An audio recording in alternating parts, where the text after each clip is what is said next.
And he came into our classroom. And at that point, a Chicano modern day Paul Revere. We call him the modern day Chicano Paul Revere. But he walks in and says, "They're not building our park." And we all stood up and we started walking towards the door. So we all end up at the park. They had bulldozers. They were leveling the land. And we basically became human chains around the bulldozer. We stopped them from working. Welcome to Dreaming Big, Working Hard, a podcast about people, policy, and the power of opportunity. I'm Assemblymember David Alvarez, and in each episode, we explore the issues shaping our community and the people working every day to make a difference. Before we jump in, don't forget to subscribe to Dreaming Big, Working Hard wherever you get your podcasts, and please follow me on social media to stay connected in the future.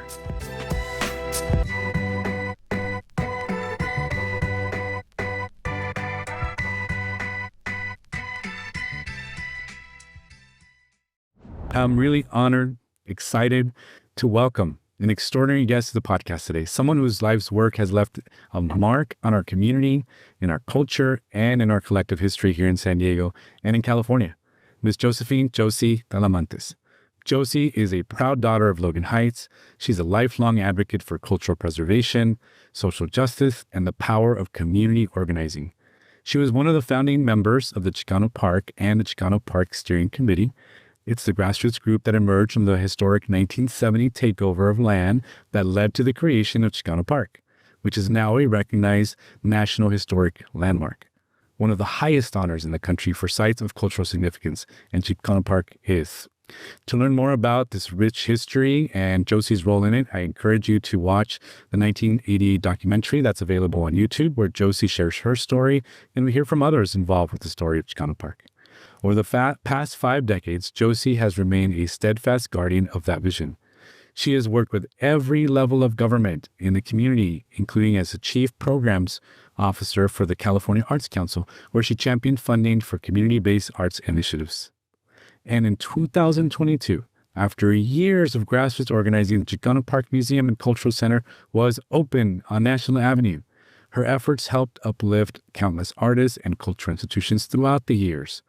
Her story is one of resilience, of activism, and an unwavering commitment to honoring the Chicano experience through art, education, and empowerment. Josie is not only a historian and an organizer, but is truly a role model for many of us. Her work continues to inspire new generations of cultural workers and advocates across the country. Thank you so much, Josie, for being here. It's really great to have you. Thank you so much for being invited. I'm excited. I am too.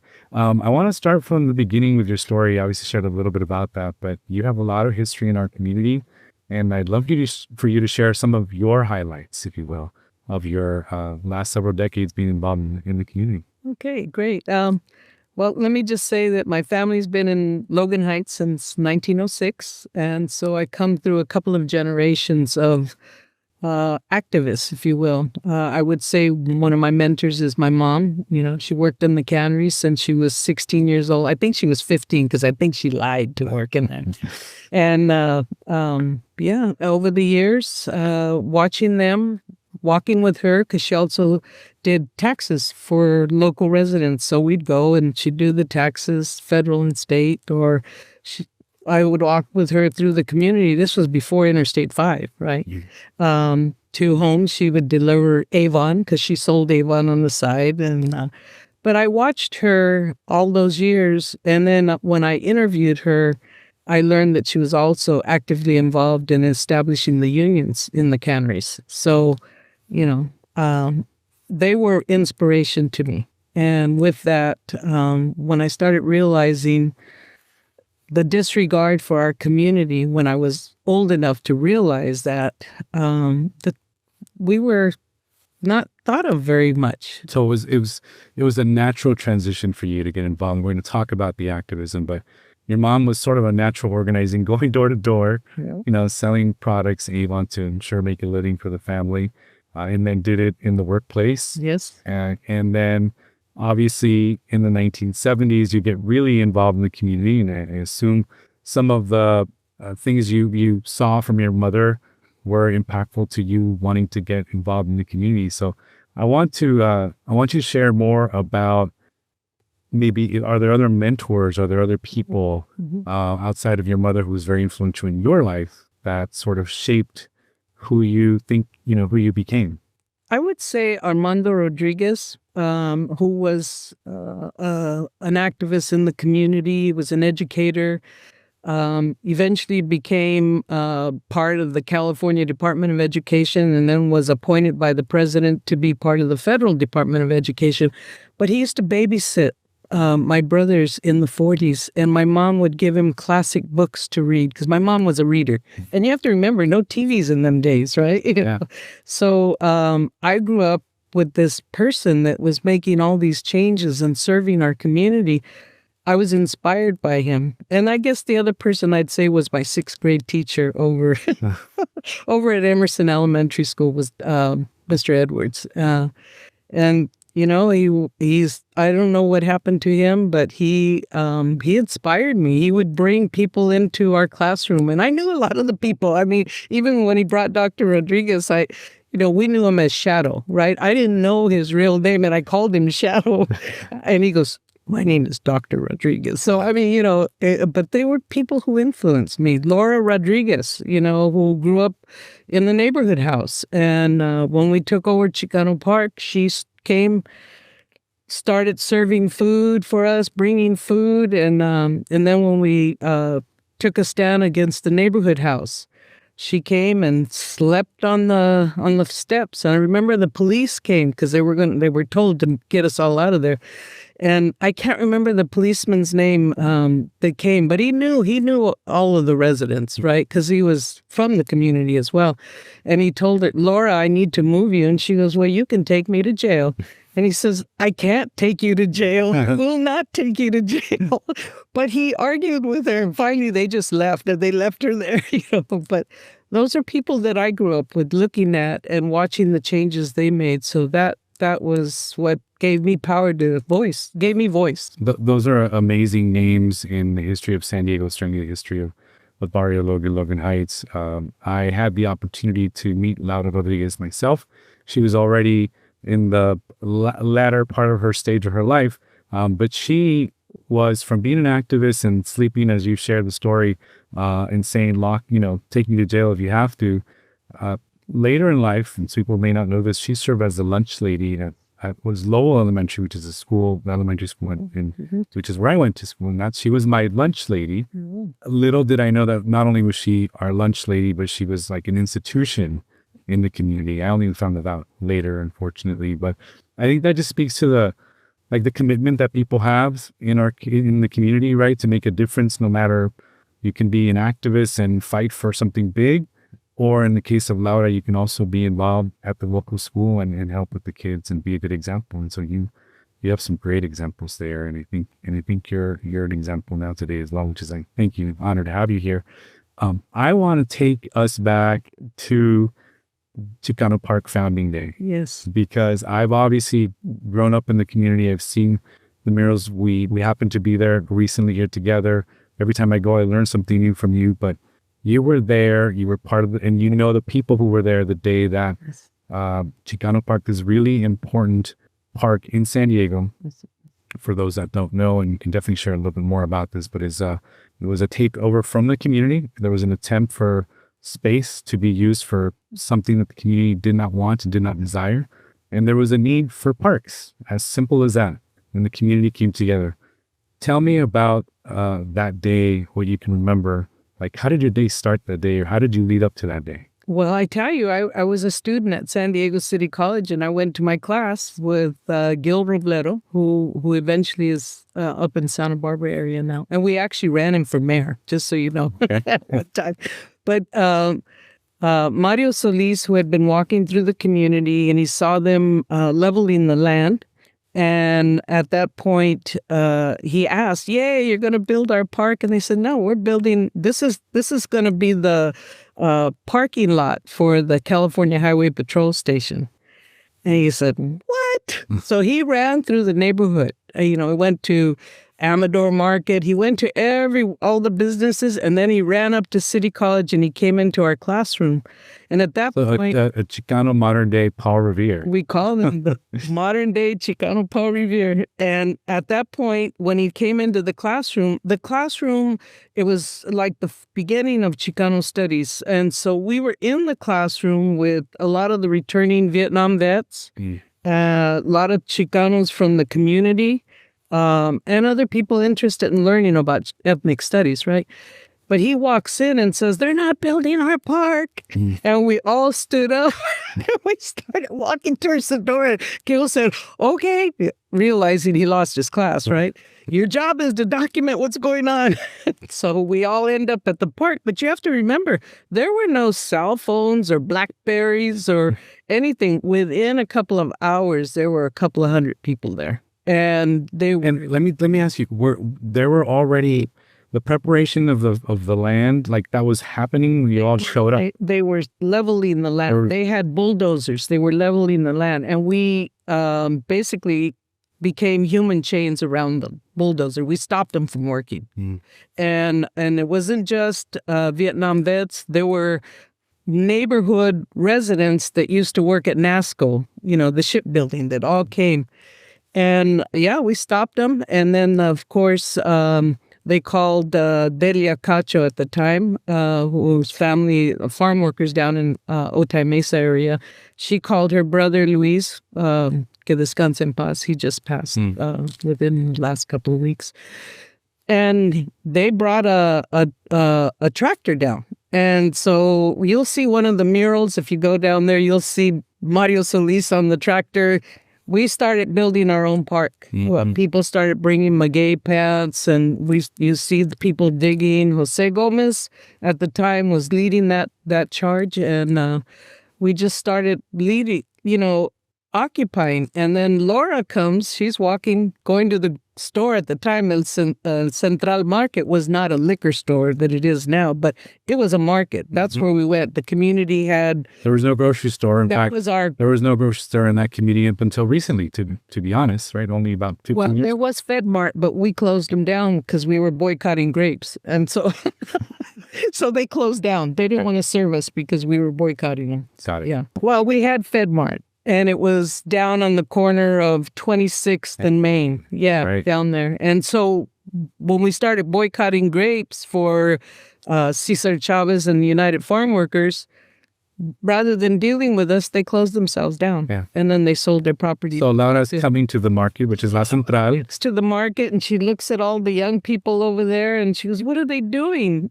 She was a homemaker. And she was buying groceries. She came across the street and never went home. And then the next day, she started bringing big ollas of food, big pots of food. And then a number of people then started helping her serve food. They kept us going.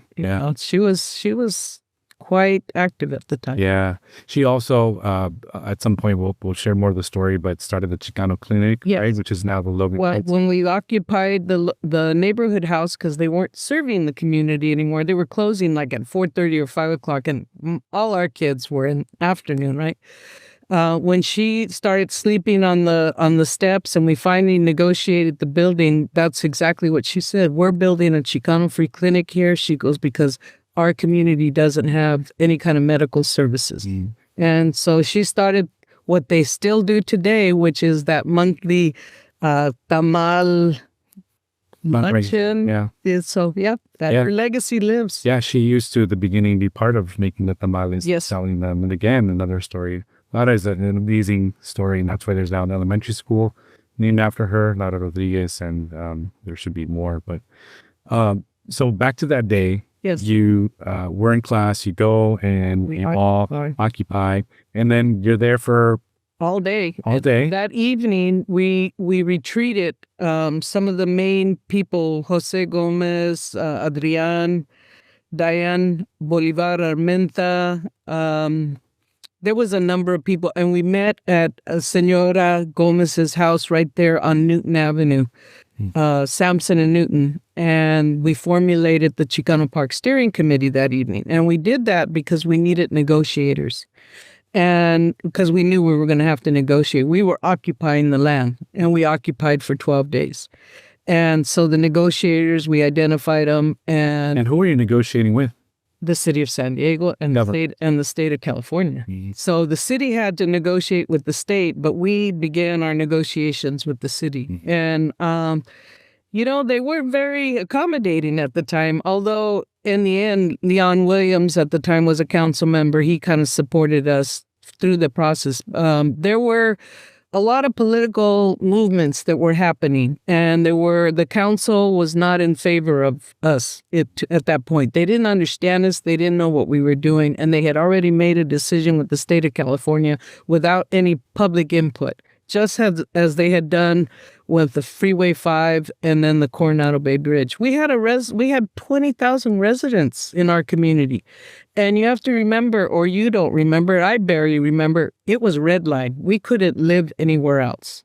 And so Jack Kimbrough, who was a dentist in our community. Let me interrupt you. Is that who Kimbrough Elementary is named after? Yes, it is. Oh, okay. And he had his office, the dental office, right there on 25th and K Street. Okay. So that was my dentist, right? And so he had come, I think, from the South, and then had graduated from Berkeley, and then came to San Diego and was working with the Urban League and then the NAACP. And he had gone downtown to one of the places to eat, and it was like the Deep South. They wouldn't let him eat on the counter. And so he started the campaign to move the designation of redlining for us. His interest was really allowing the Latino community, the Black community, to be able to live other places. Yeah. A lot of the Black community went to the Valencia Park area. When we were moved out through eminent domain, a lot of our community went east. They ended up in Allied Gardens, and some people went south, but more east, I think, at that time. I want to transition to talk about what the work that you do now, but I want to also take a moment to acknowledge and have you share about activism, because there's activism and it sort of ebbs and flows. There's some times when people are very active. We've seen recently a lot of activity, people who want to be active, who want to make change. I've always believed that this is like a long-term commitment. And oftentimes, especially, I now say this, young people want things to happen immediately. They want something and these struggles aren't immediate. I mean, it took years for all this work that you've talked about, decades in some cases. And I want you to share your perspective of activism, the sacrifice, and like what it takes to make real change. What does that commitment really look like? Activism is, as I was taught, if you become an activist, you're either a short distance runner or you're a long distance runner. Short distance runners have their place. They come in, they do what they do, but the long distance runner is consistent and stays the course. And I was committed to my community. When I left to go to school, all I could tell people was, I need to go home. I need to go home. And my mentor, Dr. Arnaldo Solis, who was the first Chicano psychiatrist in the nation at the time, came to me one day and said, why do you got to go home? And I said, because I got an education. I'm going to get a BA and I got to go use it somewhere. And he says, you may never go home. And I said, no, don't say that to me. Because I had a calendar. I was marking the days like I was a prisoner, you know. I says, no. And he says, no, you may never go home. He says, so your job is to do it wherever you're at. And as a student, I said, oh, okay. I formulated with my colleagues, Elizabeth Chavez, Olivia Rocha, and a couple other people. We went for money for the Senate. We got tutoring money, and my training was Barrio Station in San Diego. We went into what they call West Berkeley, where the Latinos live, and we went into the schools and into the houses and began tutoring students. So they knew they have access to UC Berkeley. Yeah. So that was my first kind of, you have to do this. And then I said, okay. So then I realized he's right. Wherever you're at, you have to do it. And I did make an effort to come back home. I became the first I came back home, and then I had a job offer in Sacramento for the Sacramento Concilio. And I went back up there, and then I met the Royal Chicano Air Force. And with the Royal Chicano Air Force, it's an internationally group of basically recognized as muralists and artists. But the Royal Chicano Air Force was bigger than that. And it reminded me of home because I never felt comfortable in the Bay Area. Didn't feel comfortable at UCLA because I did a couple of classes there. You didn't have that connection. I didn't. And so when I met the Royal Chicano Air Force, it wasn't just the artists. There were musicians, there were poets, there were community activists, there were car mechanics. One eventually became the mayor, which was Joe Serna.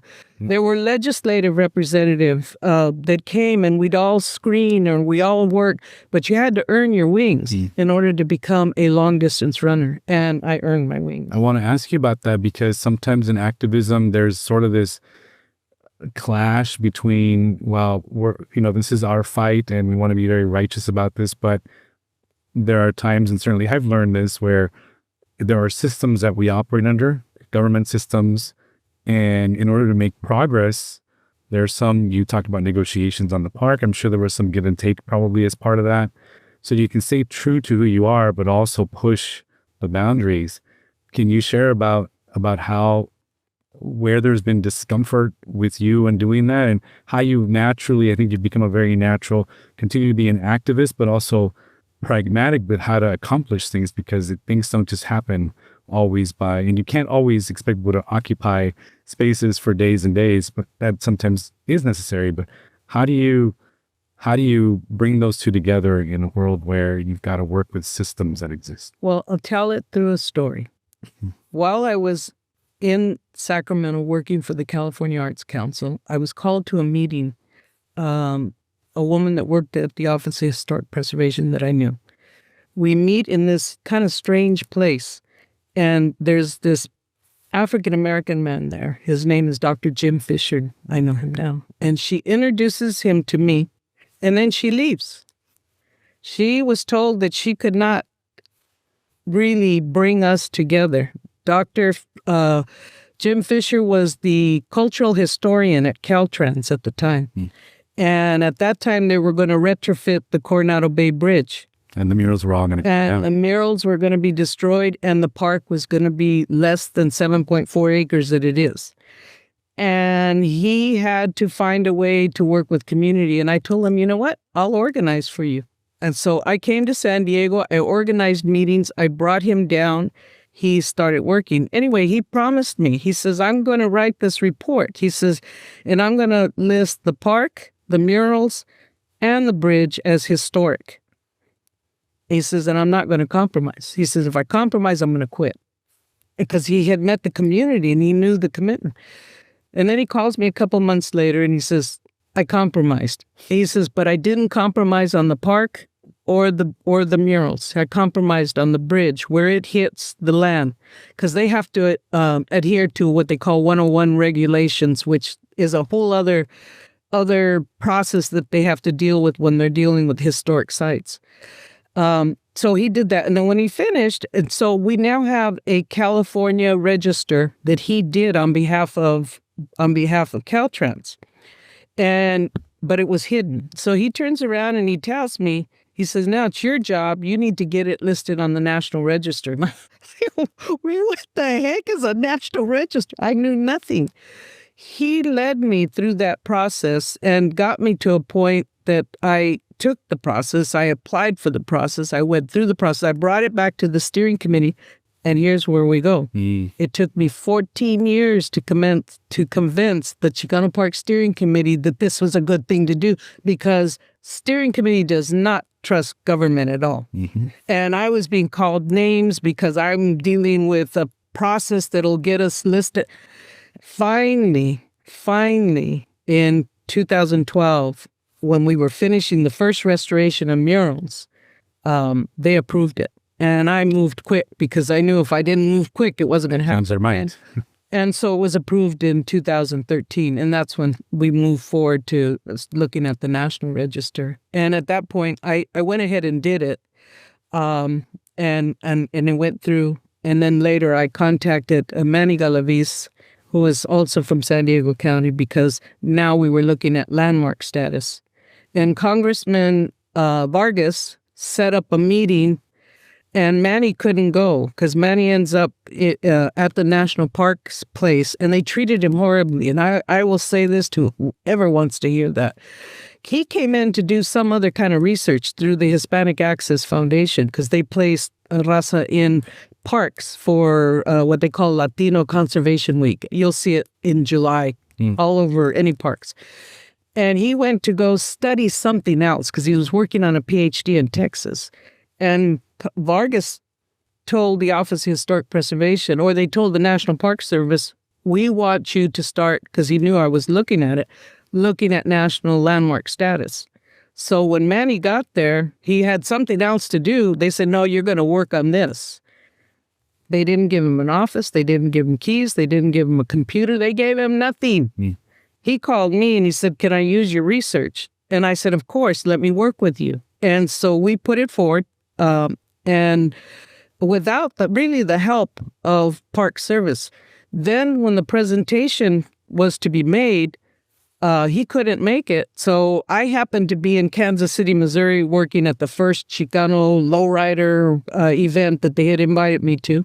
From there, I hopped a plane to D.C., and then I made the presentation on behalf of us, the steering committee, and all of us. So that you in the story you just shared, you talked about, you're working with a group of peer activists, Chicano Park Steering Committee, which have a very important role. They've been at the center, and it's stewards of the park. If they haven't been there, we would not have a park the way it is today. Right. And they knew that, and everybody knows that.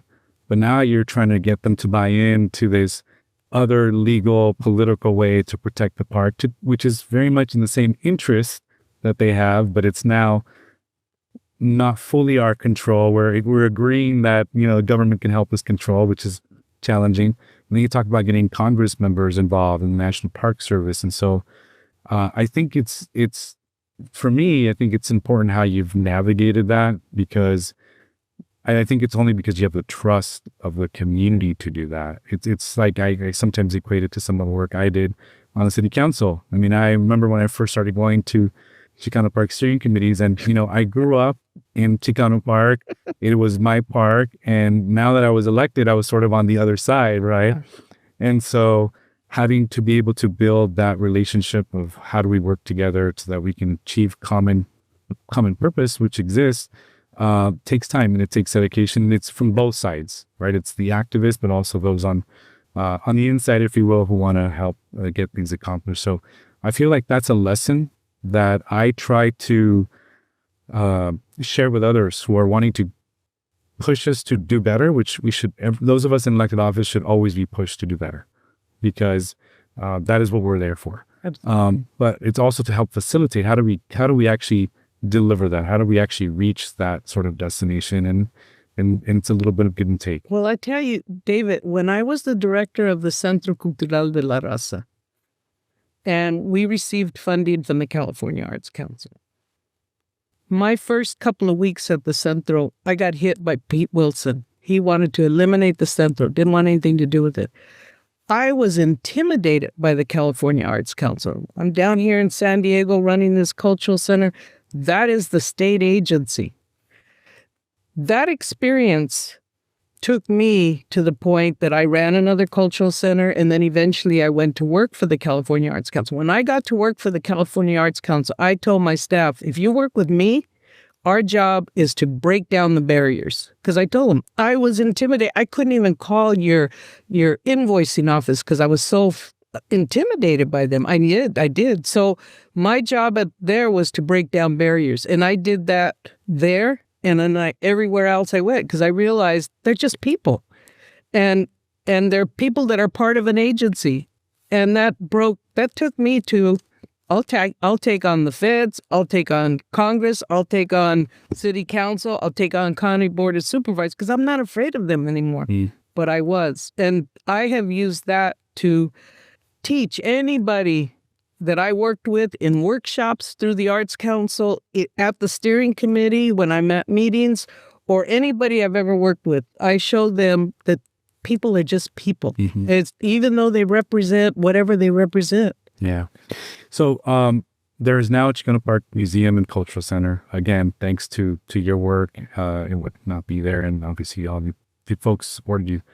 Tell me a little bit about the center and what people can expect if they go to Chicano Park and if they go into the center. And also just tell me about, there's so much to say about Chicano Park, but like if you were to share a 30-second soundbite about the park itself and the art that's in the park, because we know the history is as important as the art, but what is depicted there? And at some point, it was the largest collection of outdoor murals. It is the largest collection of Chicano outdoor murals. Mm-hmm. Chicano Park itself is an outside mural. It's an outdoor an outdoor museum. Mm-hmm. That's what it is. In 78, when I was the director of the Centro Cultural, they wanted me to get rid of the Centro. And we had a meeting in what is now the Chicano Park Museum and Cultural Center. At the time was the Chicano Federation, and the Chicano Park Steering Committee had our office there. We met with Dr. Phil Del Campo, who was representing the city, and he wanted me as the director of the Centro to switch, to get the Centro out of there and have the Centro be at where we're at, somewhere in Chicano Park. Yeah. Into the museum's building. This was 78 because the Federation had moved out. We were still there. We couldn't handle it. And I just said, I can't do that. I have a board at the Centro. I said, but you need to negotiate with us here. We kept negotiating. And finally they said, well, if you can't handle this building, that was the steering committee, Jose Gomez and myself, he was the first chair of Chicano Park Steering Committee. We agreed to allow adult and continuing education to come in because we knew that was a service that our community needed. We were promised that when they built them a building, that we would have the building back for us. And that didn't really happen. Well, in a sense, it did. It just took like 35 years, and many people died along the way. But when I heard that they were building, I came back from Sacramento. I started couch surfing down here, and I started meeting with the mayor and council members. And you were very, very supportive of us. We finally got the building through the process of the city. And you were very helpful to us in redesigning and retrofitting you were able to obtain some resources. And the lease, so that it can actually be controlled by the... Yes, we have a 20-year lease, although I've renegotiated, still 20, but instead of ending 4 years earlier, it ends in 2040, I think, or something like that. It's a minor adjustment. But thank you very much for all of your help. And then, of course, former Assemblywoman Lorena Gonzalez, before she left the Assembly, was able to get some resources for the agency that has helped us evolve, if you will, and to preserve the murals. We just finished restoring murals, and then we have resources. And we're moving towards EV, electric shuttle in our community, because we are the third most air polluted site in the state of California. And we hope to launch that. We had hoped this year, but probably early next year we will be launching. Definitely at the intersection of a lot of different things. Still a place where reflection of struggles is a good place. I know there's a lot of opportunities to go there. The museum has historical artifacts. There's rotating displays. And obviously that's been your latest, I would say, accomplishment, if you will, thing that you were a part of, successes you were a part of. But looking back, it's now been 55 years since that first day in 1970, April of 1970, when you left your college class and occupied the park. Yes. What would you say is one of the most significant things that you feel you've contributed? Again, I know there's a lot, but what's the one thing or two things that you really are incredibly proud of? Well, the museum itself, of course, but within the museum we have an archive. Tommy Camarillo, who was the head of the Chicano Park Steering Committee for about 30 years, was an incredible local historian, and she collected documents. And in 2021, she allowed us, in many of the universities wanted her collection. She allowed us to duplicate her collection, preserve it, and we're now at the point that we've done that. The Mellon Foundation has recognized us, and we have a grant that allowed $500,000. No, I'm sorry, $250,000 over 2 years. So about $500,000 in 2 years. We were able to hire an archivist, which has taken us to the next level, because we're looking at, we can't call it the Chicano Tommy Camarillo archive anymore because it's gone beyond that. So we're looking at the archives of the borderlands, and we have many parks down the borderlands from San Diego to Brownsville that have emulated Chicano Park. In El Paso, Texas, there's Lincoln Park, and they call it Lincoln Park Chicano Park. And they come every year. We go over there every year.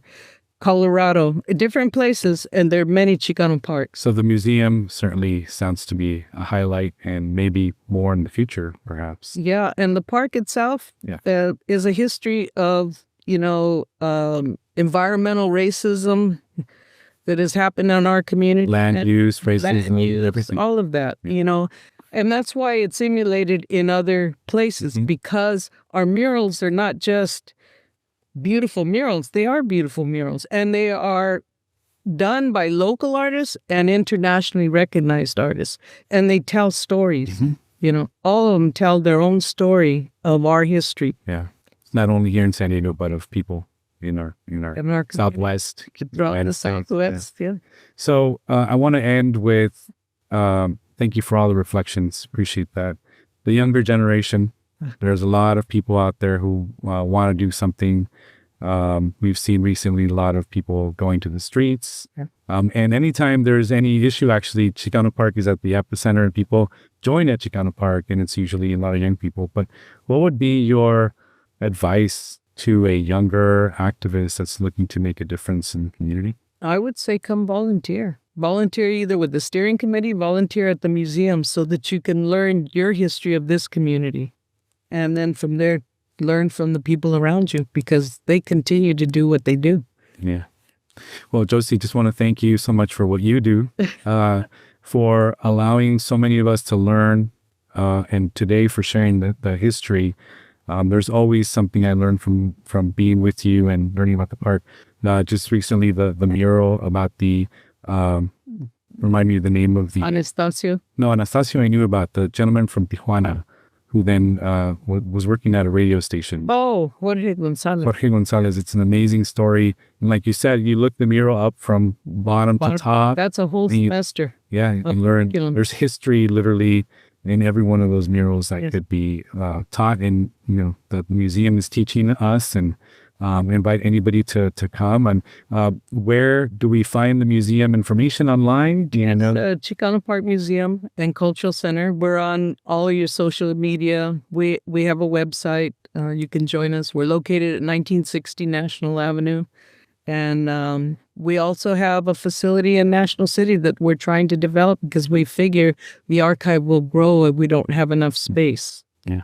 Well, everyone's obviously always welcome. Knock on the doors of the museum. You'll see Josie there many times, still offering her service. You have a great board. I know you're very proud of the board of directors who've been there from the beginning, in the struggle inspired by the original struggle of 1970, and then the struggle to get the building up and going. And now it's just so alive. It's so much all the time. So also looking forward to the 3rd year anniversary. It's happening in October. And about the second week of October was our 3rd year anniversary of opening. We incorporated in 2015, so we're 10 years old, basically. And then up in August, we're hosting Ramses Noriega, who is an activist from the 60s, a visual artist. We're going to do a full exhibition of his work in the gallery in August. Well, looking forward to that. You'll see me there with the family as always. We'll put the information on our social media as well. And Josie, again, it's just a tremendous pleasure to have you. Thank you for doing this. Well, thank you for all your help over the years. Thank you. It's now time for a special part of the show we call the Town Hall. This is where I respond to your questions that are sent in online, through social media, or brought up in person at events. Hearing directly from you helps guide the work that I do, and I truly appreciate the chance to stay connected with you. That's what matters most in our community. So let's jump in.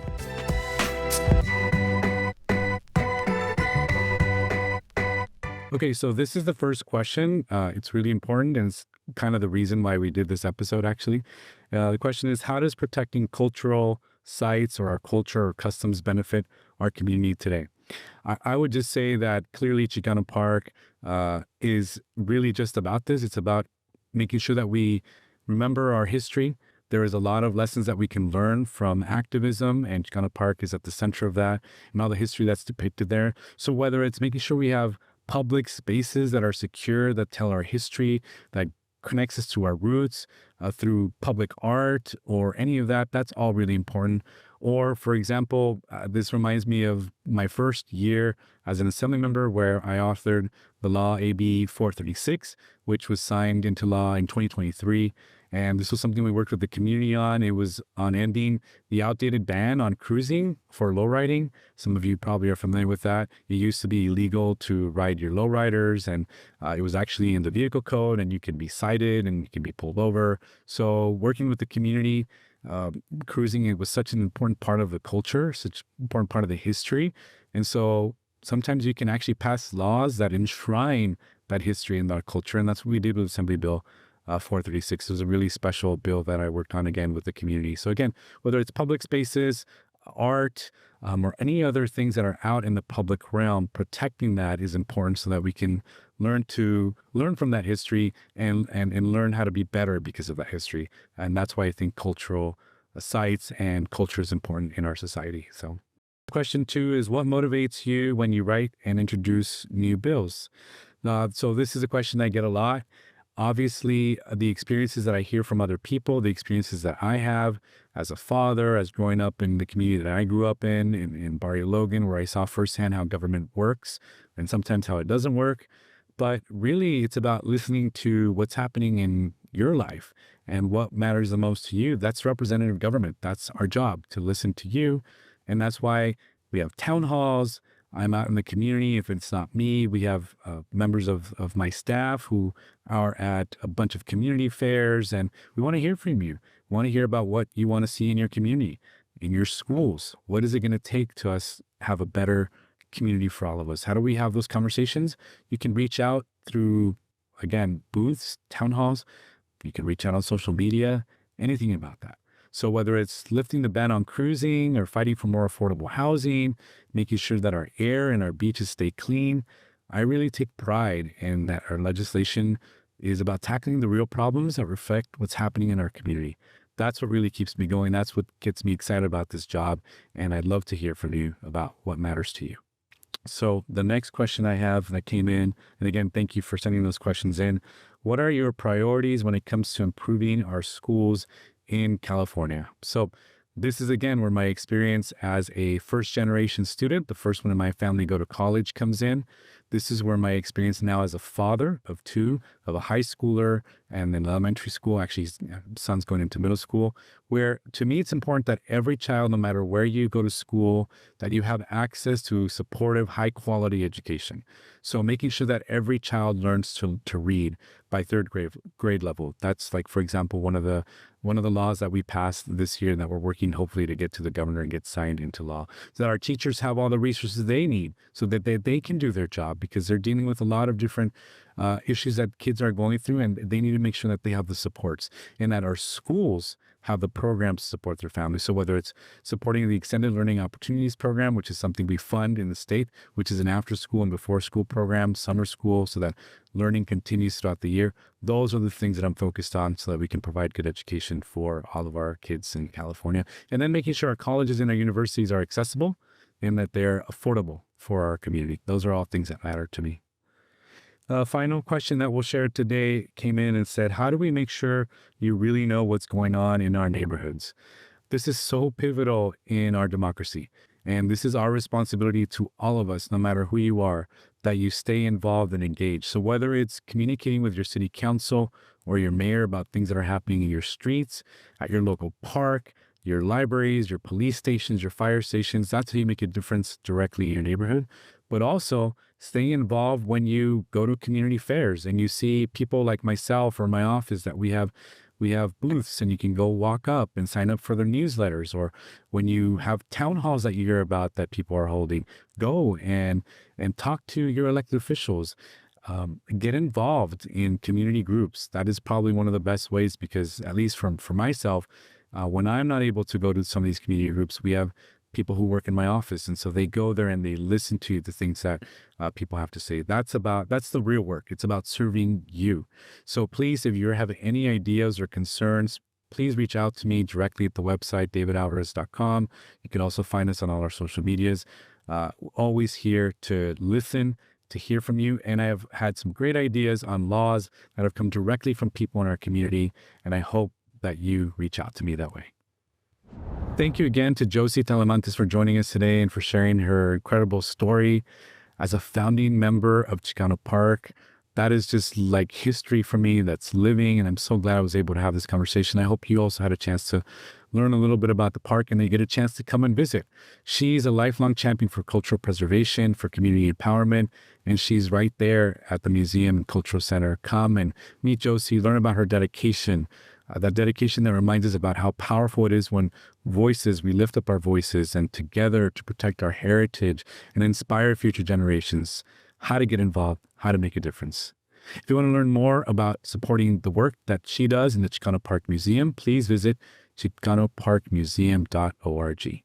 Today's podcast is about the people who are dreaming big, working hard, and today's conversation is a reminder that public service, when it reflects and serves the whole community, can lead to lasting and meaningful change. If you enjoyed today's podcast, please make sure to subscribe at Dreaming Big, Working Hard on Spotify, Apple Podcasts, or wherever you listen. And please follow me on social media and stay updated on our new episodes and behind the scenes stories. I'm David Alvarez. Thanks so much for listening to Dreaming Big, Working Hard. Until next time.